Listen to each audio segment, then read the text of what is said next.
Hello and welcome to veCast. Another episode of veCast is starting as we speak. I'm very excited to have you all here. Welcome. Another episode of veCast. My name is Dr. Dominique Gummelt. I am the Wellness Director for Andrews University, and I'm welcoming you to another show, and I'm so excited about our special international guest today. And give me just a quick thumbs up if the sound is good, if you can hear me, if the picture and connection is okay. Somebody can give me a thumbs up in the comment area. That would be great if all is good.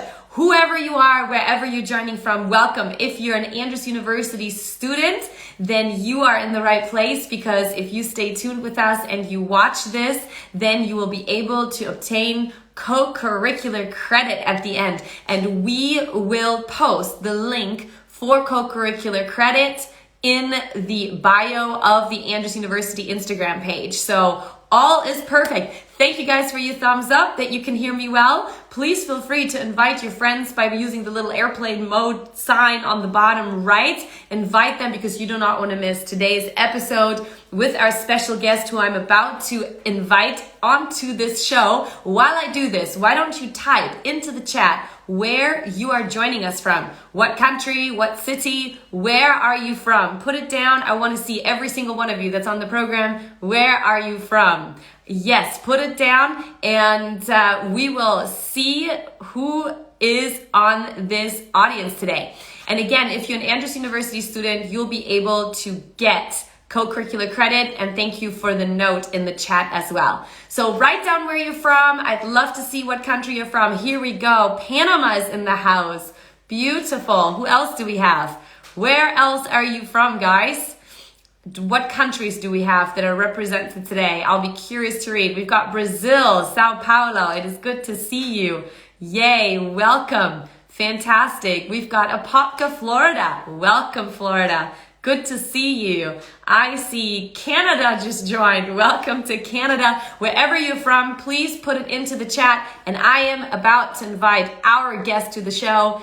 This special guest is joining us for the second time on veCast. He was here during the first season. He was one of the fan favorites, and so we asked him to come back, and I'm really excited that the one and only Karsten Stank from Germany will be joining us, and I will introduce him as soon as he's on the show. So I'm getting him on the show, and I ask you to drum roll with me wherever you are, and I will invite him right. He can join us on this program. So whoever you are, stay with us. This will be exciting, and make sure you stay tuned. And there he is. Hello.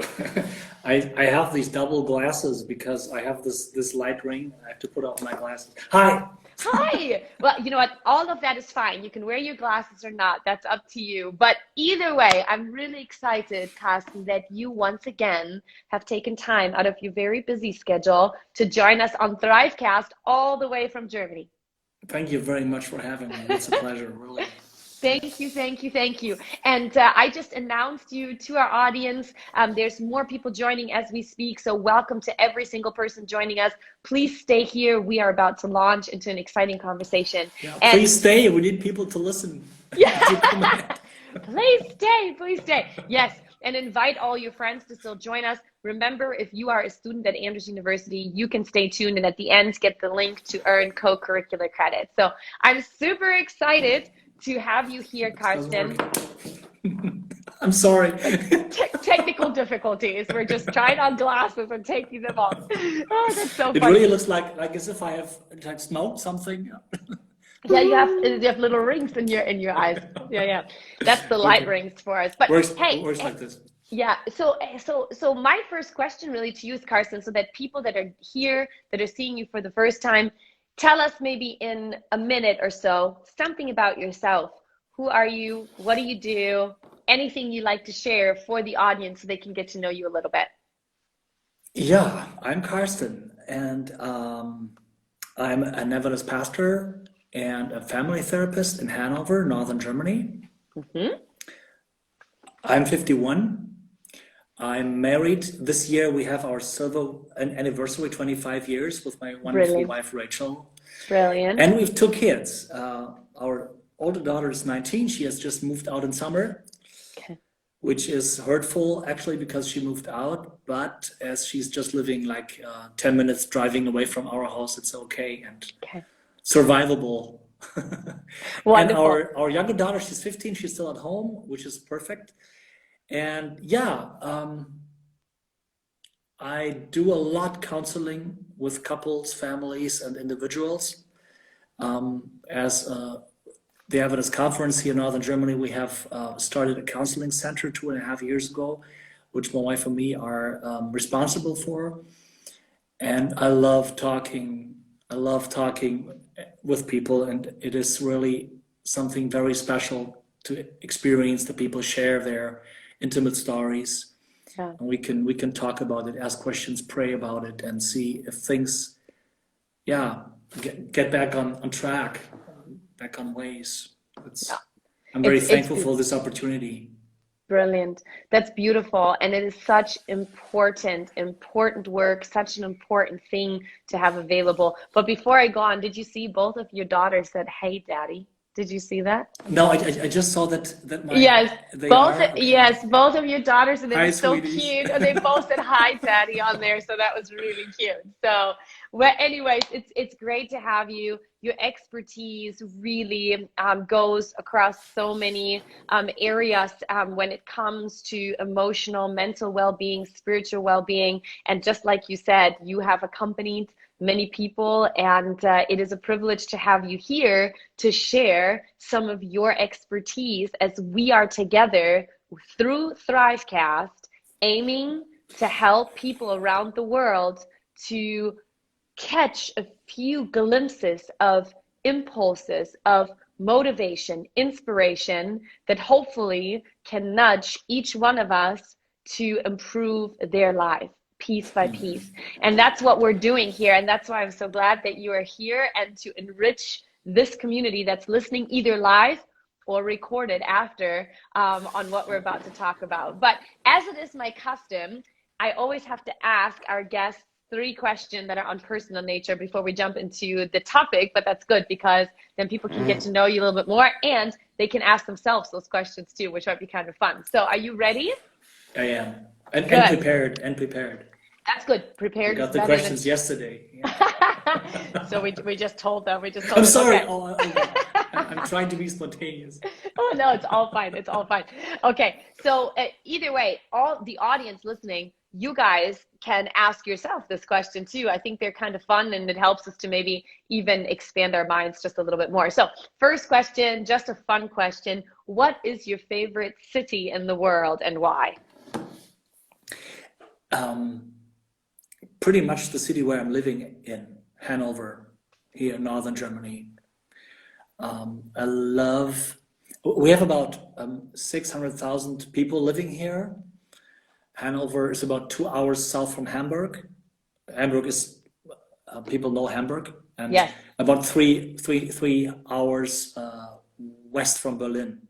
So it's often underestimated because people go to Hamburg or go to Berlin, and Berlin is famous, Hamburg is famous, and Hanover is just somewhere in the middle of Germany and no one actually cares.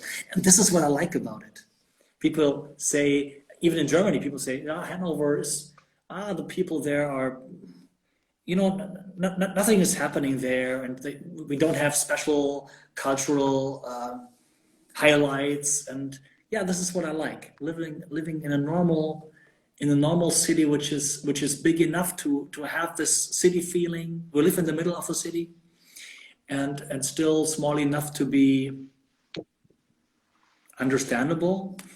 Yes, it is. You can understand the city. Yes, I would agree. I mean, obviously I'm living in Hanover too. We actually live like, we could walk 10 minutes and I'd be at your camera, essentially.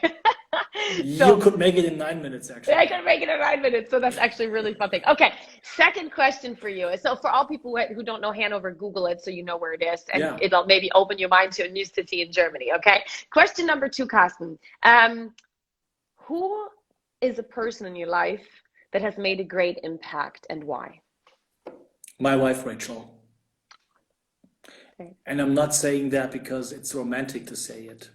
It is really that when I met her 25 years ago, I was in a situation,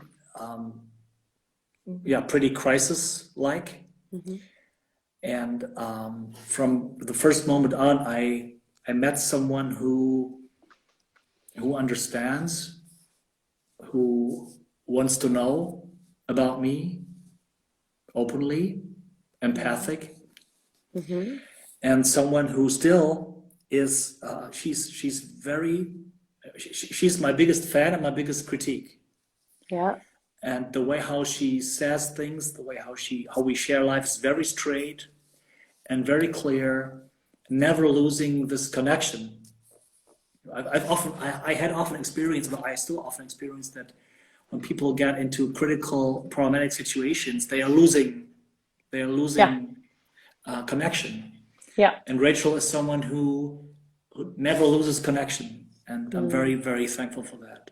That's beautiful. Beautiful. Thank It you for healed sharing me. that. It healed me. I would say it healed me in some points. That's beautiful. I love hearing that. Thank you for that. Thank you for that.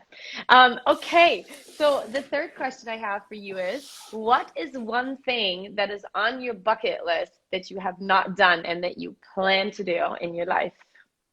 And this is really a challenge. 1 week, totally alone in a monastery or in the woods. Okay. Without books. No books, out in the woods. I've done these. I've done these silent times alone. I've done that already, but always with books. Okay. And I want to experience this challenge of just meeting myself and God alone, without having any chance to lose this inner concentration by reading or listening to something or talking to anyone. Okay. I love it. It's such a great impulse. I love hearing what other people are putting on their bucket list, because it gives me ideas where I hear something like, okay, that sounds like something that could be really, really rewarding. So thanks for that impulse. I have never spent that much time on my own either, but it's very intriguing to me. So cool. Very cool. So really, truly, on this program, as you already know, but some people may not know this, ThriveCast is Andrews University's show live every Tuesday, where we are talking about this big, big concept and idea that every single one of us has been made to thrive.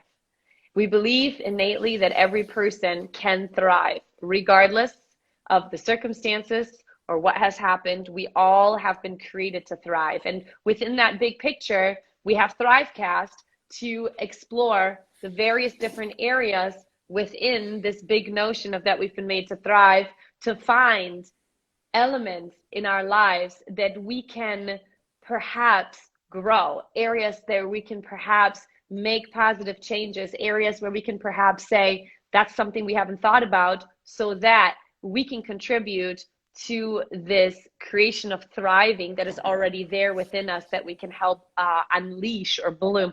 And so within that context today, we have really the topic of the fact that every human being has also been made to unwind, which really refers to our emotional dimension of well-being. In other words, our emotions play a big part, and our mind plays a big part, and our soul plays a big part in our well-being. And so today we want to explore something that I think is a very, very interesting subject, and that is the subject of empathy. And my first question to you is, Karsten, what exactly is empathy? As you were just saying what you said, I was listening to what you said. I was not reading messages on my phone. I was not looking around somewhere else. I was not greeting anyone else. I was just concentrated on what you said, and I tried to follow you with my eyes and with my gestures, my gaze. because I was interested in what you said, and I was feeling with what you said. I was being with you. I was being with you is not good English. I was with I was you, with you. I understood. That was good. Yeah. and this actually is empathy. Being being with someone else and leaving behind all my own thoughts, my own whatever commands, critical questions, Okay. just which is not easy actually, but we'll turn to that later. But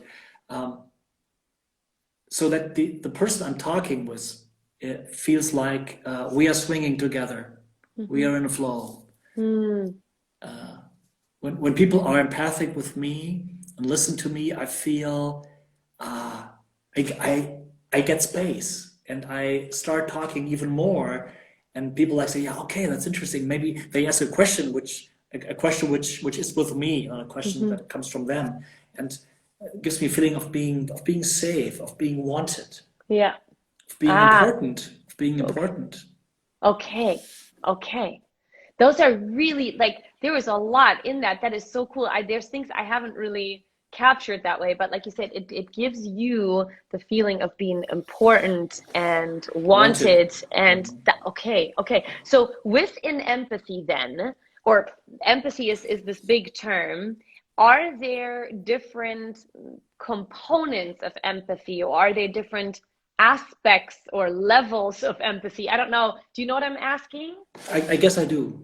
Okay. Yeah.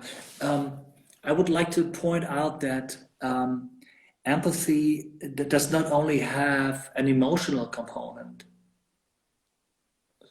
I remember I know someone who is, I would say, a very empathic listener. Yeah. I haven't talked to him for long, but when I used to talk to him a few years ago, and he was always intensively listening to me and understanding, and I felt like, wow, he got it, but nothing came out of it. So it felt like he was taking it in his left ear, digesting it in his head, and then it went out again. So especially when understanding needs some action. Yeah. So when you understand me, what I need, imagine you told me that I heard you last time we talked. I Okay. said, okay, I understand. Okay, you were heard. Yeah. Okay, you were heard. But maybe you would need something like, I'm sorry that I heard you. Right. I didn't recognize that. Yes. Yes. So this, I would say, actually, this is how you put it in your questions that you sent me yesterday. I would call this is the cognitive part that not only has this emotional component of getting what you said and feeling it with you, but only rethinking for myself and see what is important for you to get right now in order to to feel that I really got what you want and what you need, what you said. Maybe this is we discussed it yesterday, Dominique. Maybe this is how we would define compassion. Okay. Empathy in action. Oh, I love that. Okay, stop for a second so that we can capture this. Okay, so empathy in action is compassion. This is, I mean, I have decided not to look all these words up on Wikipedia. Okay, good. And good. Okay. and I'm a German native speaker. So Yes. so for me, in German the words have a lot of, I would say, a little different meanings than in English. But how I understand it, I would say, okay, the person I had just described, who listens to me, digests it, getting out again, I would not say this was really empathic.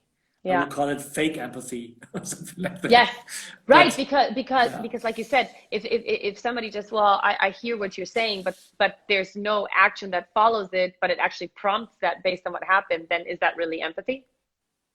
Yes, and you know what I would say? I would say, and this is what we often talk about with couples in couple counseling.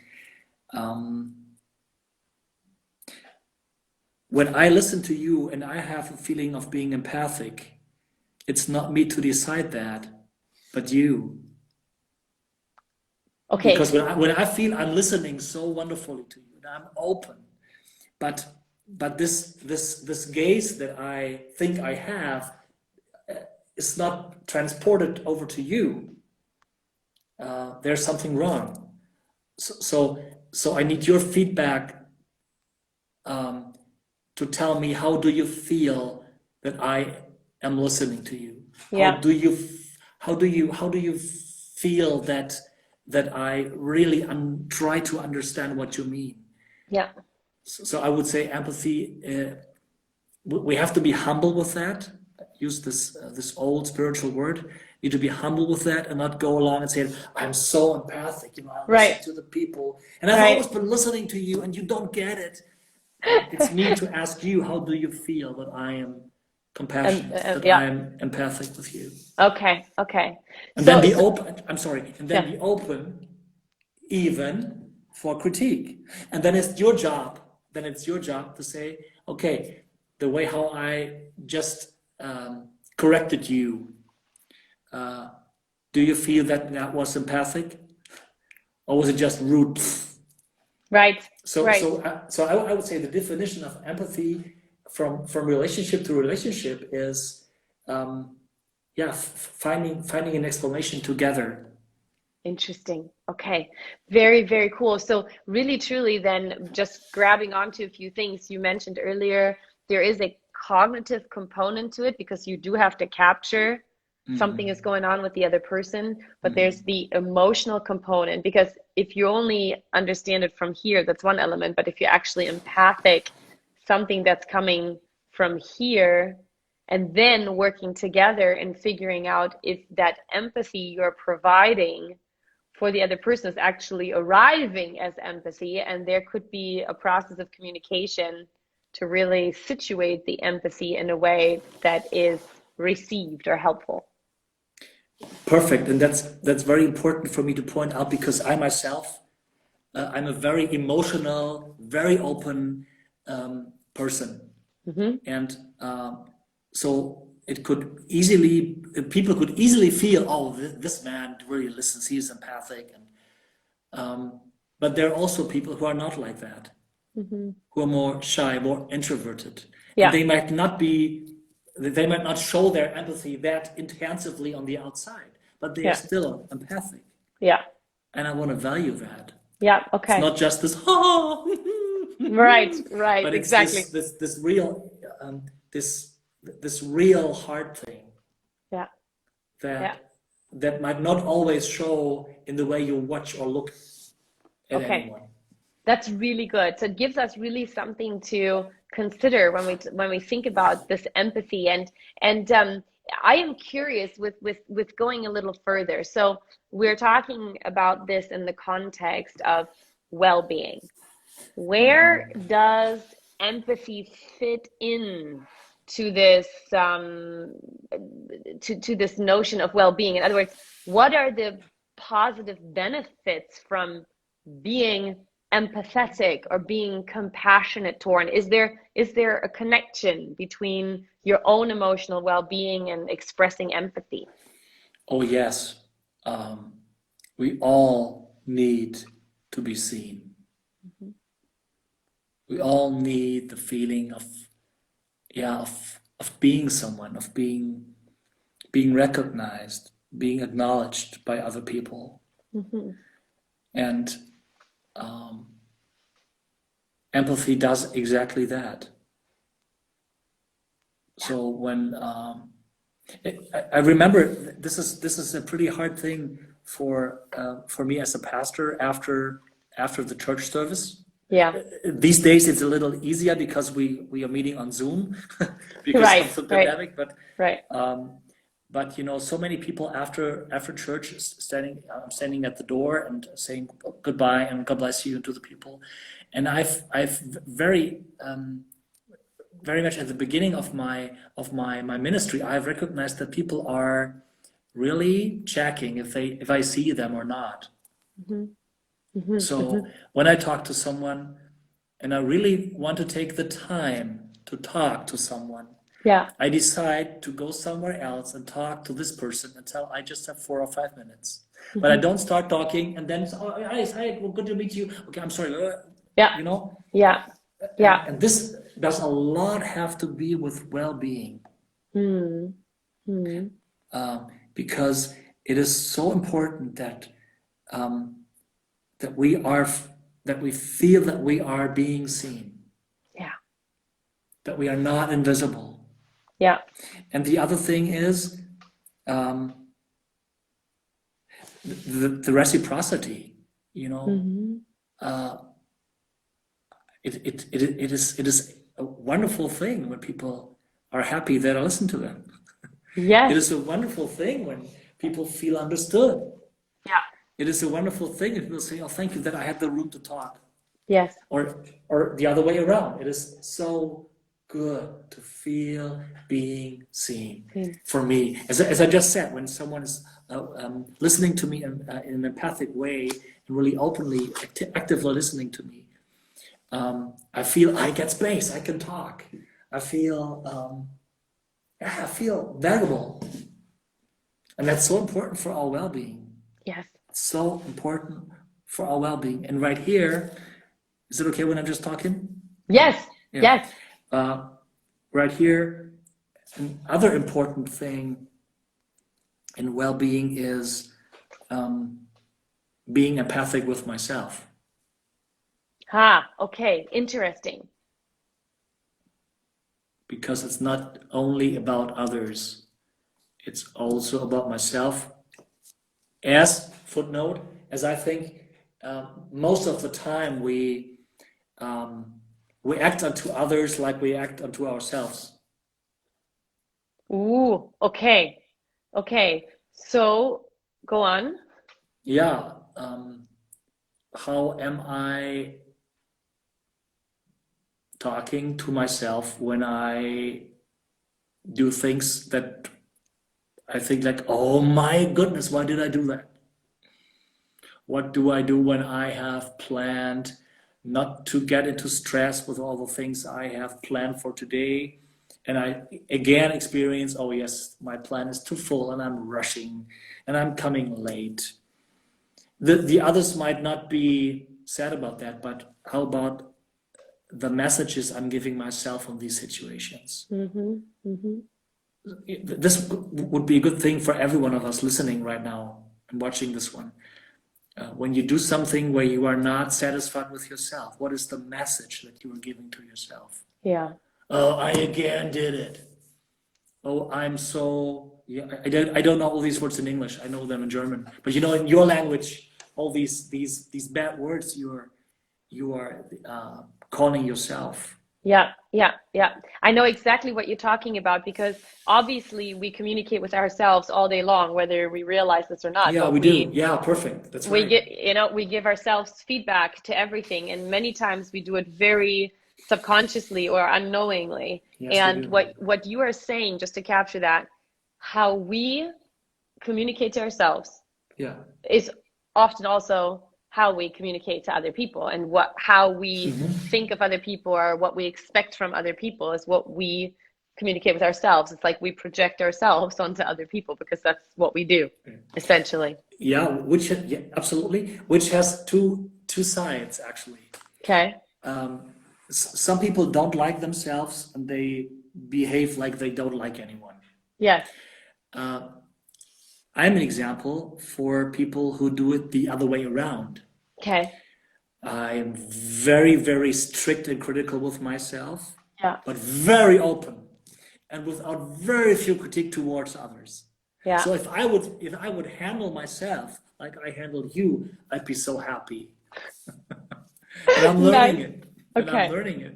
And empathy here does not mean, and that's an important point for me now. Yeah. Does not mean, okay, I have to learn to be nice to myself. Oh shoot, I again was not nice to myself. I have to learn to be nice to myself. God help me to be nice to myself. This is again not empathic. Empathy means, okay, I understand, and this has a story, like we all have a story. how we've grown up, what life has done to us. It's hard for me to forgive myself. It's very easy for me to criticize myself. I'm very easy in criticizing myself because I have had a father who was always criticizing himself, not me, but himself. And as we learn by example, I've learned that criticizing myself is a normal thing. Okay. And understanding that does not mean, okay, I understood it, I have to change it, but okay, understand, oh yes, okay, I'm going to have a hard time learning that. Yeah. And I'll talk to people who love me.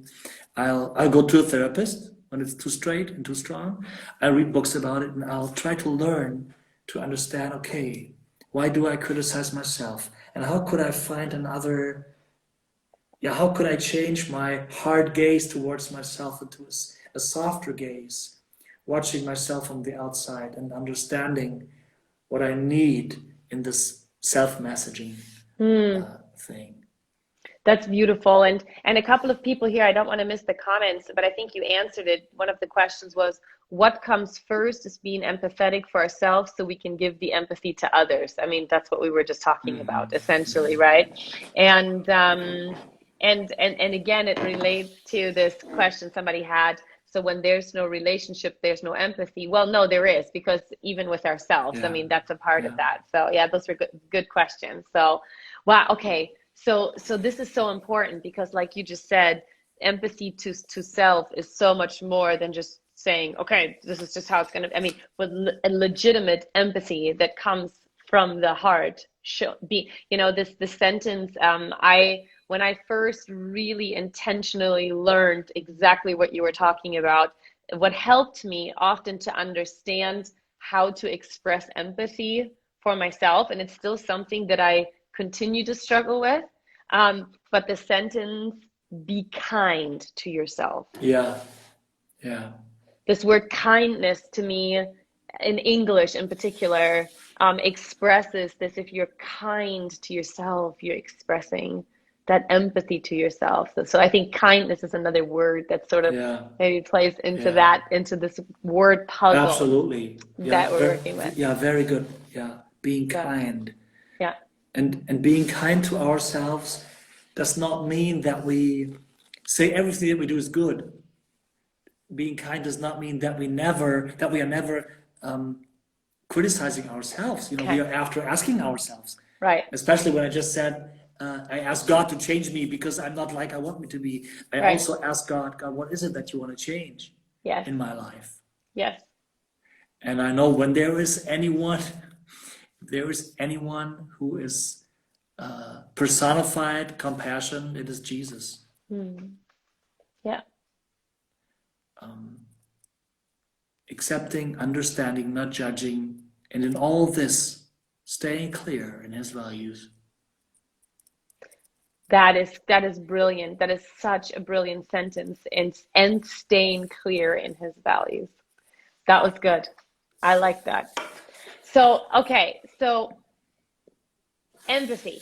So everyone watching is listening and also probably questioning themselves. Okay, am I kind to myself? Have I been empathetic? How am I empathetic to other people? Is this something that comes natural to every human, or is this something that is innately in us? And is this something that we can learn to develop? Okay, I'm not a psychiatrist, but I would say, as a theologian, I would say that empathy is a part of our being God's image. Okay. But the point is that, as I already mentioned, the way how we have grown up, the way how the nearest people in our lives have been with themselves and us, made something with us. Actually, was a big part of who we have become. And I know that there are many people who are not able to feel or to feel what the other one feels. And I know that there are many people, even though they don't have any disorders, mental disorders, that they look in your face, and in your face they don't see what you are expressing. Okay.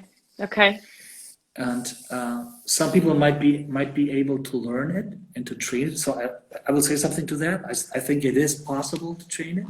Okay. It can never be trained enough. Okay. But I would like to say that for some people, because of their own story, it is a stronger way. Okay. So is it? I don't know if it's allowed. I just do it, and if I don't do it, I should not do it. Stop me. okay, that's fine. I have Netflix since January. I think we're fine. Because our daughter wanted it. She got it for Christmas. Yeah. And I watched this Netflix documentation about Donald Trump. Yeah. Okay. And it was very interesting for me. This is my perspective, not the truth. It's my perspective, how I watched this series. It seems as if he is not able to see in your face or to feel what you feel. And I'm not saying that as a critique. Yeah. I'm saying it more from a compassionate perspective. And he might not have had people in his life who might have given them their empathy. Yeah. To make it possible for him to develop something like that. Yeah. Yeah. I'm not judging him. No. I just feel that it's our relationship network that plays a big part in our lives. Absolutely. And it's so important what you're saying, because obviously we all grew up a certain way, we had experiences a certain way, and we learn behavior based on what we're exposed to, obviously. And so the question I was asking you earlier, is empathy something we can learn? And you were just commenting on that. I think maybe one of the key things here is to say this ability to be empathetic. You said you believe, from a theological perspective, you believe as part of the DNA, how we've been created to be. So if that's the case, then I think here the point of the conversation would be that we need to practice empathy, though, with intentionality. So in other words, I need to make a decision how I want to treat other people, how I want to interact with other people. Like, even if it's there, maybe there's just an element of intentionality that has to happen to make a decision. And maybe personality type wise, because since different people have different personalities, some personalities maybe in themselves are naturally more automatically empathetic or compassionate, and others by nature maybe need more intentionality to really practice what's within them. Or am I totally wrong? Is this something? I would say yes, Okay. but because it's so important for me not to judge anything. Yeah, sure. Not because I don't want to judge, but because Right. I think judging doesn't help. Yeah. Okay. That I myself, people who know me would call me very empathic and very open and very intensively listening. But I myself have areas in my life where I am naturally, because of my being, not because of my God's image in me, which is still empathic. Yeah. We just have to learn to intentionally go through to it. Yeah. But I know that I have parts in my life where I'm totally unempathic. Okay. Where I just, the whole program changes. Yeah. My dark side. Okay. Wait, do we all have It's a dark just- side? Do we all have a dark side? I do have a dark side. I don't know if you have one. I do have one too. I do, for sure. So this is the question we all have to answer ourselves. Yeah. Okay.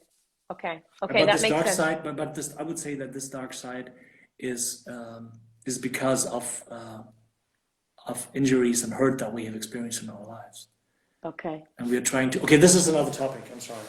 No, it's Yeah. but it is, because I think a lot of us are wondering and are asking these questions, and how do we navigate through that? And at the end of the day, because empathy and compassion have so much to do also with our well-being, the well-being of the people around us too, I think it's a very important thing to put out there. How does, sorry, were you going to say something? Yeah, I don't want to forget the training question. Yes, go ahead. But I didn't want to interrupt you.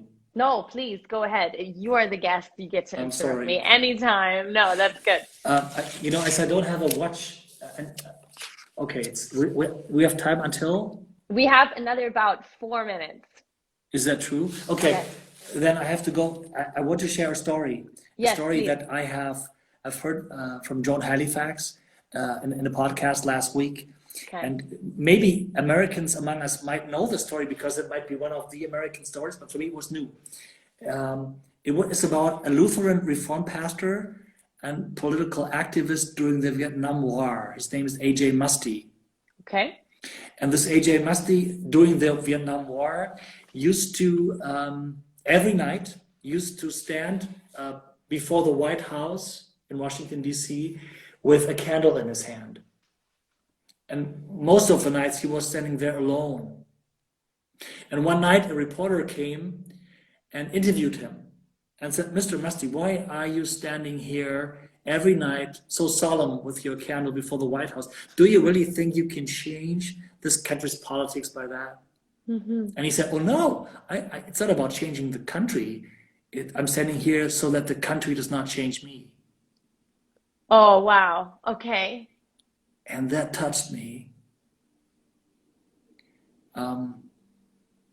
That touched me because I want to train to understand how I can keep, I again would say, the soft gaze towards people or things, situations, my country, which is not just the gaze but the gaze of the heart.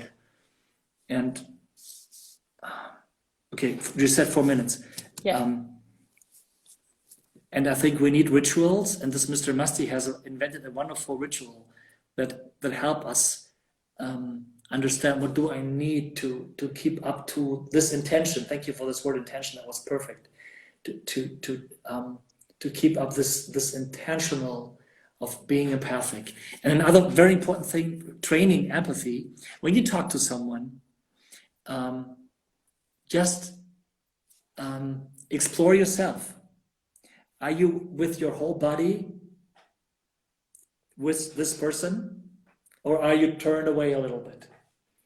Are you thinking about what you want to say after she or he is done with what she or he wanted to say? Or are you saying, okay, I don't forget my thoughts, but I'm with you right now?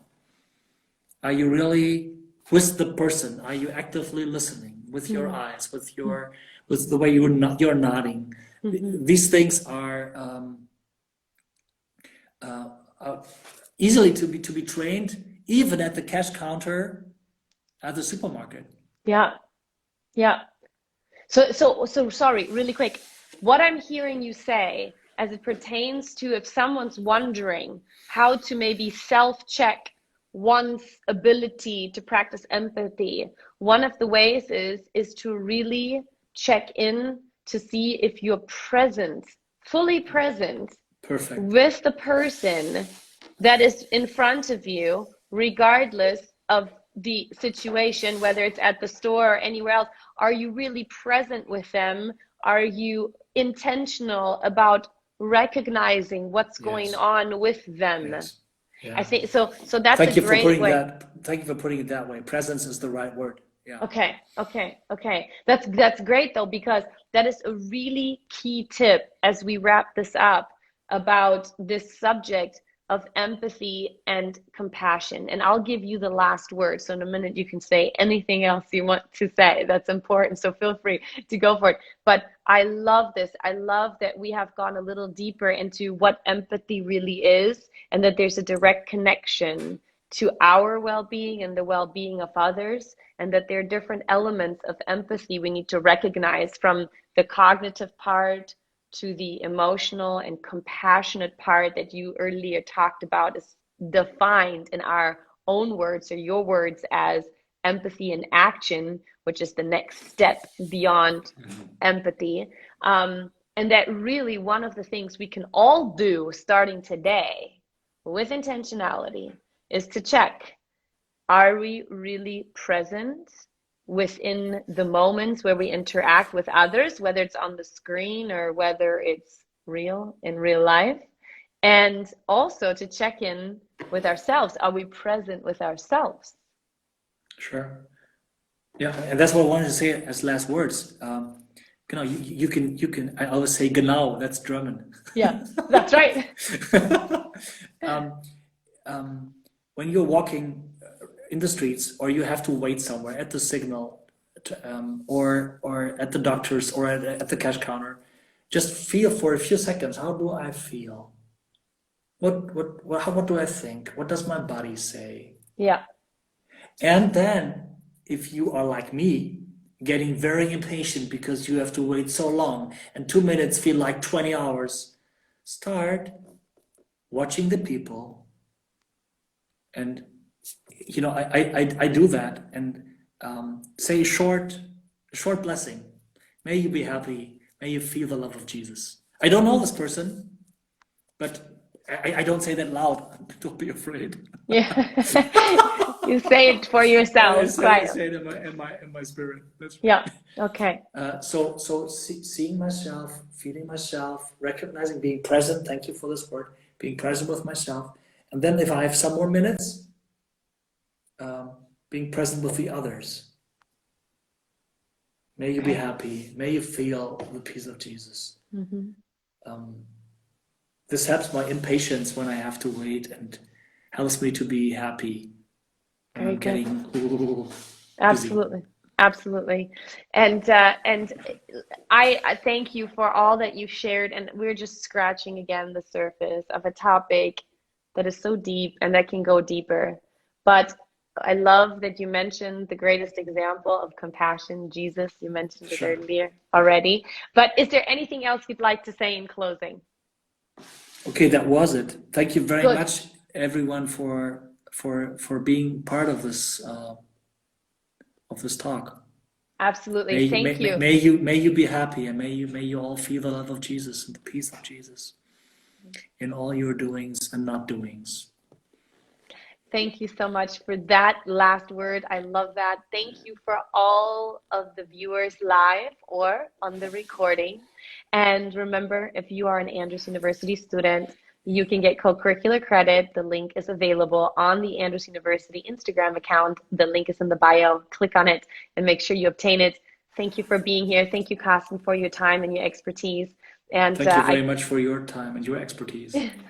Thank you also. And we will see all of you here again next Tuesday at 11:30 a.m. Eastern Time. This was ThriveCast with the one and only Karsten Stank from Hanover, Germany. My name is Dominique Gummelt. I'm Andrews University's Wellness Director. And with that, we send you all of our love to all your countries, wherever you're from. Bye-bye.